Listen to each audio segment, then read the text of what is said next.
The story opens with a team of explorers sailing across the South Atlantic Ocean. On board their ship is a weather officer named David. His responsibility is to monitor and report on the weather.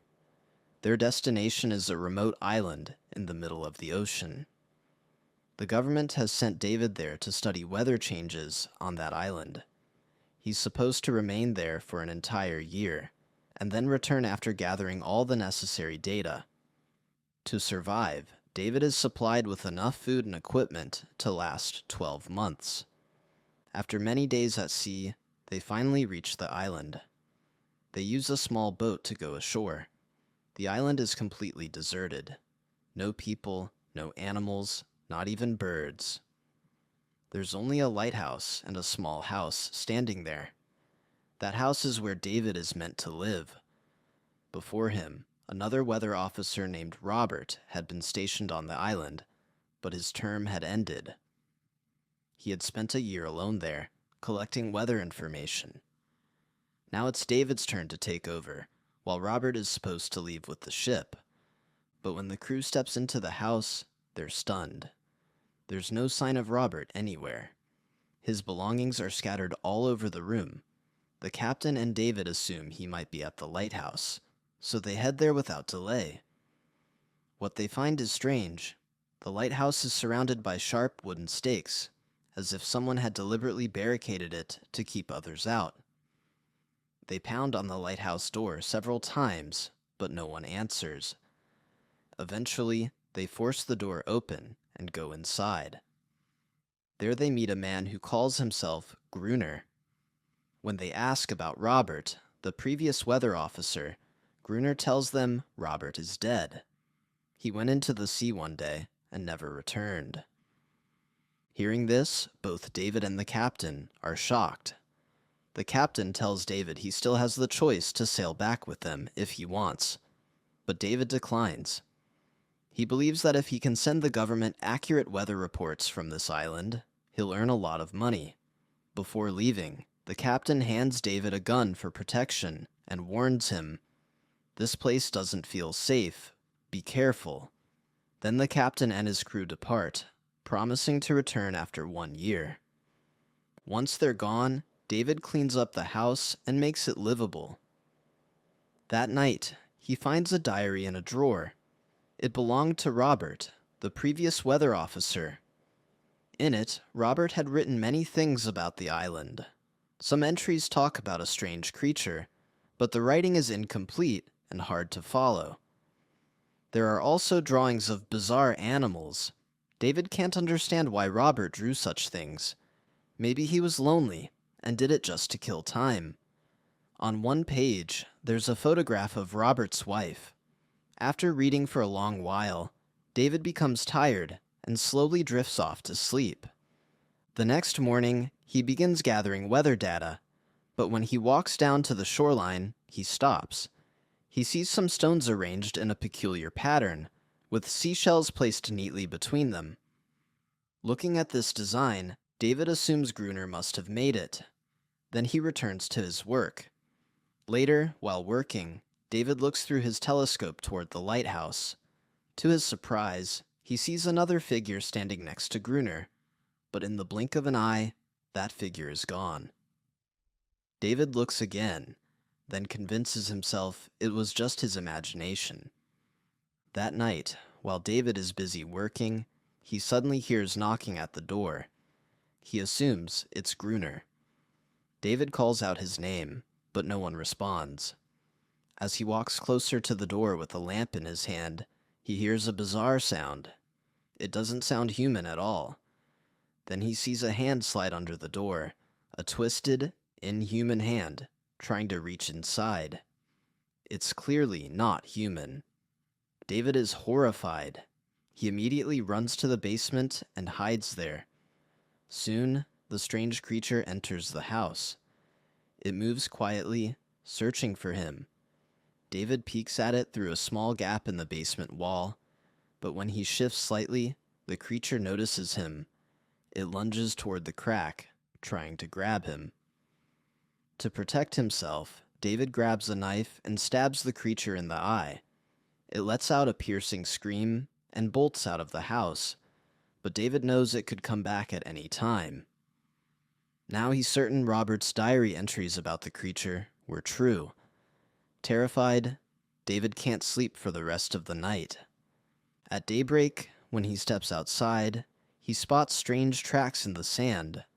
They are nothing like human footprints.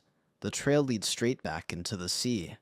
At that moment, David understands why Gruner had surrounded the lighthouse with sharp stakes. He realizes that, if he keeps living in the house, the creature could easily get to him and kill him. Panicking, David runs to the lighthouse and yells for Gruner to open the door and let him in. But Gruner refuses. He tells David, "You should have left with the ship." Then he even dumps water on David and orders him to go away. He wants David nowhere near the lighthouse. Crushed and rejected, David returns to the burned-out shell of his own safety. Now, if he wants to stay alive, he has to defend himself. He boards up every window with wooden planks. He builds a fence of sharp stakes around the house. Near the entrance, he piles old papers and books and soaks them in oil, so he can ignite them quickly if the creature returns, hoping the fire will scare it away. But there's still something he doesn't know yet, and he's about to discover it that night. While searching the house, he stumbles across an old box. Inside, he finds a gun and a large supply of bullets. The sight of it gives David a spark of hope that he might survive. As the sun sets, his fear ramps up again. When night falls and darkness swallows the island, David sits quietly in a corner of the house, gripping the gun with both hands. His heart is racing. Suddenly he hears another strange noise. When he looks out toward the sea through a small opening, he's stunned. This time, it's not just one creature. There are many of them, all emerging from the water and moving toward the house. Soon they surround the building and begin pounding on the door. David fires his gun repeatedly. Some bullets hit their targets, and a few creatures collapse and die. David expects the gunshots to frighten the rest away, but instead, they grow even more furious at the sight of their fallen companions. So he switches to his backup plan. He lights the oil-soaked papers and books by the gate. The sudden blaze terrifies the creatures, and they retreat back into the sea. But now the flames spread to the house itself. Since the structure is made of wood, the door catches fire, and the blaze races quickly along the walls. David wraps himself in a sheet to shield his body from the flames and dashes outside. He takes cover behind a large rock near the lighthouse. During the shootout, he'd taken a deep wound to his hand. Suddenly, heavy rain starts pouring from the sky. Slowly the fire begins to fade. By morning, after a whole night of rain, David's house is nearly completely destroyed. Nothing but charred remains. At this point, if David wants to stay alive, he has only one real option left: the lighthouse. He grabs his rifle and hides among the rocks nearby, waiting for Gruner to come out to fetch water. When Gruner finally steps outside, David shadows him. But out of nowhere, a strange creature near Gruner attacks David. Somehow, David manages to fend it off. He's about to shoot it when Gruner quickly stops him and yells, "Don't! She's my pet!" David lowers his weapon, but sets a condition. If Gruner wants the creature to live, he has to let David stay in the lighthouse. Otherwise, David will kill it. Gruner agrees, realizing David has food and gunpowder that he needs. Before nightfall, the two men haul the remaining supplies to the lighthouse and move inside. That night, they actually sleep without disturbance. The next morning, David feels something wet on his injured hand. When he wakes up, he's stunned. The creature has been licking his wound, and it's completely healed. David is amazed. He wants to learn everything he can about her from Gruner, and dreams of revealing her existence to the world. In his mind, if they expose this creature to humanity, Both he and Gruner could become rich and famous, but Gruner has no interest in any of that.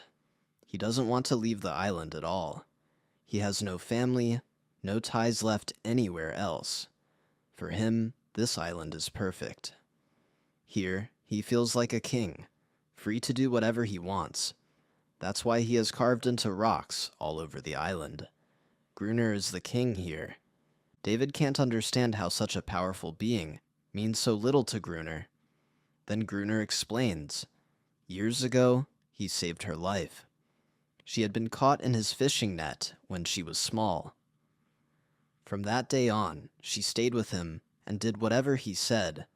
But Gruner is cruel. He abuses her. He even forces her into sexual relations every day. He tells David that once she fought back, and in return he punished her so brutally that afterward she began to see herself as his slave.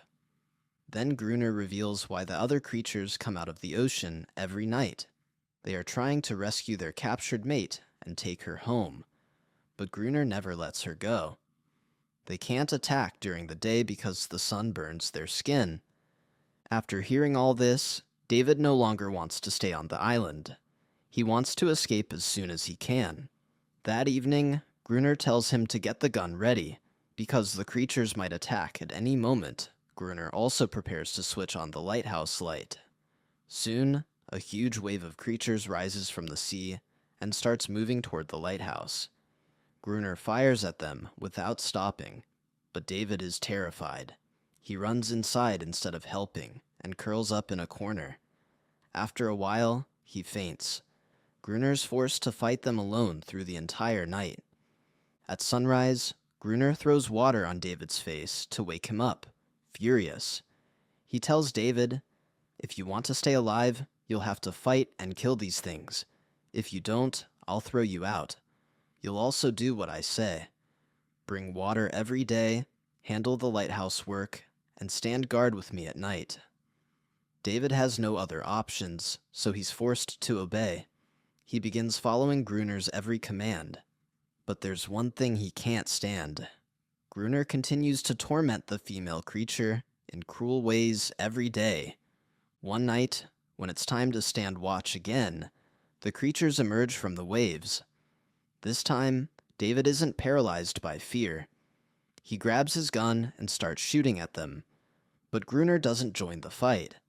Instead, he locks David outside and sits calmly inside. He wants David to learn how to fight the creatures on his own. That night, David battles them alone. By dawn, when Gruner finally opens the door, he finds David sitting outside, drenched in blood. But now David knows how to survive a fight against them. Time continues like this. At night, David battles the creatures. During the day, he handles all the lighthouse chores under Gruner's orders. To David, the island has turned into a prison. He constantly wonders when he'll get the chance to leave. As the months roll by, he begins to feel a strange bond with the female creature. He feels sorry for her. Now he understands what it means to be separated from your own kind. He guesses she must feel the same. He even gives her a name, Anarius. More days pass, and David starts noticing that the attacks are becoming less frequent. He assumes the creatures might be migrating somewhere else for winter, and maybe have realized the fighting is pointless. But Gruner tells him that's not what's happening. The creatures are simply increasing their numbers. When they return, the assault will be far worse. A few days later, one night after dinner, David and Gruner play chess to pass the time. That's when Gruner makes a critical mistake. They get so absorbed in the game that they forget to turn on the lighthouse light. Because of the darkness, the creatures attack. This time, there are so many of them that even together, the two men can't hold them off for long. They have no plan, and David is nearly out of bullets. As they run for their lives, David manages to reach the top of the lighthouse, but Gruner is badly wounded. His leg is torn open by the creatures. It feels like the end for both of them. But once again, the sun rises. As daylight spreads, the the creatures retreat into the sea. When the heat of the sun is fully on the rocks, Anarius comes close to try and heal Gruner's wound. Still, David realizes they can't keep this up. They are running out of bullets, and their food stores are shrinking fast. The next day, while walking outside the lighthouse, David spots a ship far out on the horizon. He races inside, grabs the flare gun, and gets ready to signal the ship. But Gruner stops him. Gruner doesn't want David to leave. At that moment, Anarius attacks Gruner, trying to help David get away. She wants David to escape the island, but Gruner refuses to let anyone go. To him, this island is his entire universe, where he reigns alone. After so many years of isolation, he finally has someone to talk to, David. If David leaves, he'll tell the outside world about Gruner and Anarius. Gruner is determined to prevent that at any cost. Slowly, the ship fades into the distance and disappears from David's sight. He feels completely powerless. More time passes. Gruner keeps treating both David and Anarius horribly.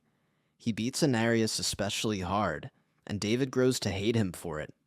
One day, David carves a tiny toy boat out of fish bone and gives it to Anarius as a present. When she sees it, she leads him to a hidden spot on the island. There, he discovers a real boat. When David asks Gruner about it, Gruner admits he already knows. He explains that some people once came to the island trying to survive there, but none of them made it through the night. The creatures killed them all. Their ship, loaded with weapons and supplies, sank nearby during a storm. Hearing this, an idea comes to David. He has something like a diving suit. He tells Gruner, "If one of us wears the suit and goes down where the ship sank, we might find bullets or dynamite. Then we'll have a real chance against them." Gruner refuses. He doesn't want to risk it. David, however, is willing to stake his life on the attempt. A few more days slip by. In that time, David and Anarius grow even closer. David genuinely starts to fall for her, and their bond deepens. Gruner secretly watches them, consumed by jealousy. He's afraid Anarius will be taken away from him, so he decides David must go. The next day, out of nowhere, Gruner agrees to try David's plan. He tells David, "You'll wear the diving suit, go down, and bring up the RDX. I'll pull you back with the ropes." But Gruner has other intentions. He wants David to haul the dynamite up from the sea, and then leave him trapped down there, where the creatures will kill him. That way, Gruner gets the explosives and keeps Anarius as his captive. They row the boat out to where the ship went down. David puts on the heavy diving suit and descends into the water.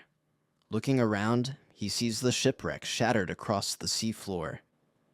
He manages to find some crates of dynamite, but suddenly a few creatures appear. Terrified, David stumbles and falls. The weight of the suit makes it nearly impossible to move, and he can't signal Gruner for help. Gruner assumes the creatures have killed him.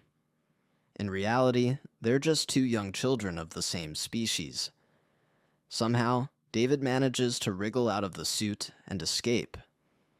He reaches the surface and finds some old crates that still contain dynamite. Afterward, David and Gruner begin setting up their plan. They position the dynamite in 2 rings around the lighthouse, so that during the next attack, they can wipe out the creatures all at once. Several months pass, and winter brings snowfall. But again, the creatures vanish. The attacks stop entirely, as if they've discovered the trap. That's why they stay away. Gruner becomes convinced Anarius has warned them. He starts torturing her, but David intervenes and stops him. Eventually, they come up with a new strategy.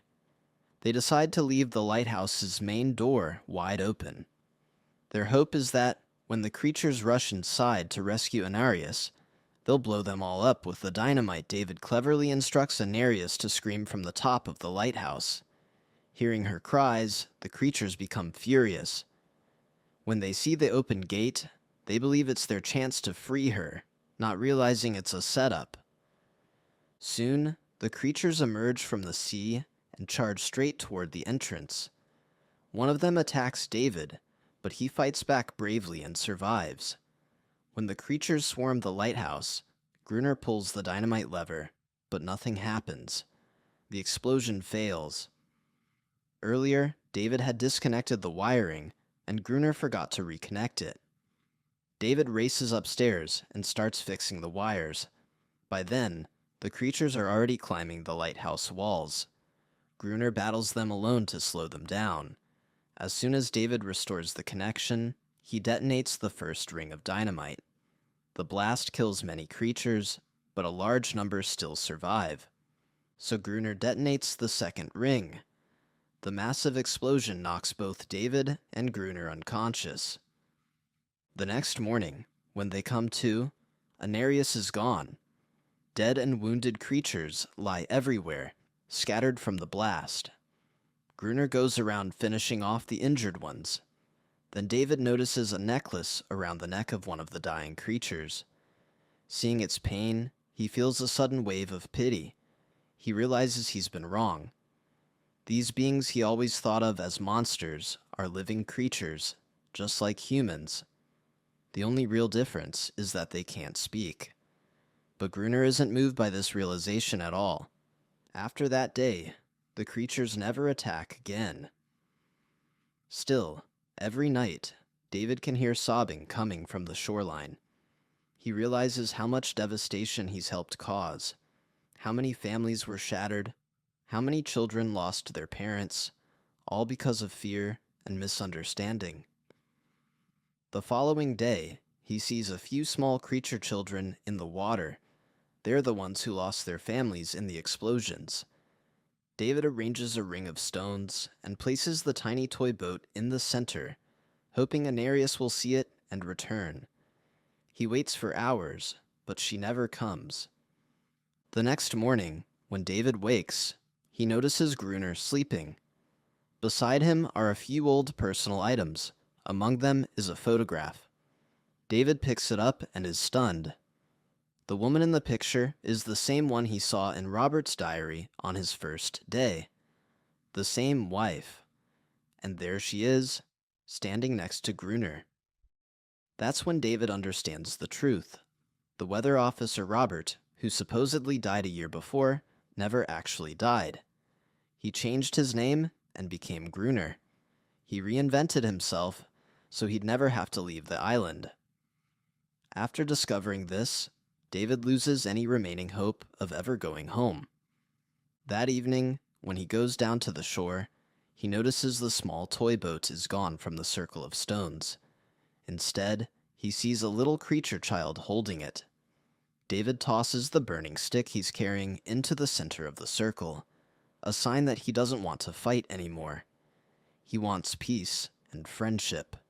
After a while, Anarius emerges from the waves, and behind her, a group of creatures rises from the sea. This time, none of them attack David. They also want peace. Their only goal now is to find a safe place where their children can live. Suddenly, Gruner appears with a gun. He believes that if peace is made, he'll lose his power. David tries to reason with him, explaining that the creatures don't want to battle anymore. They just want peace. Gruner refuses to listen. He screams at Anarius, ordering her to return to him. But for the first time, Anarius refuses. She's no longer his slave. Seeing his control slip away, Gruner feels his grip over the island crumbling. No one obeys him now. Feeling weak and furious, he storms back toward the lighthouse.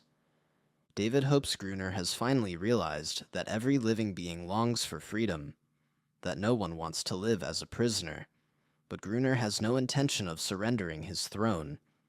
As soon as he reaches the lighthouse, he fires a flare gun. The flare hits one of the creature children, killing the child instantly. All the other creatures flee in terror, and Anarius loses all trust in David as well.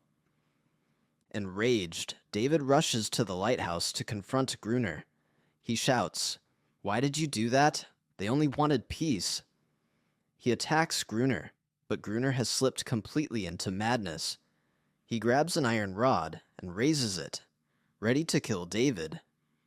In that moment, David screams his real name. "Stop, Robert. You're not a murderer." Hearing his old name, Gruner freezes. The truth is, Robert was never a violent man, but after arriving on the island, his mind broke.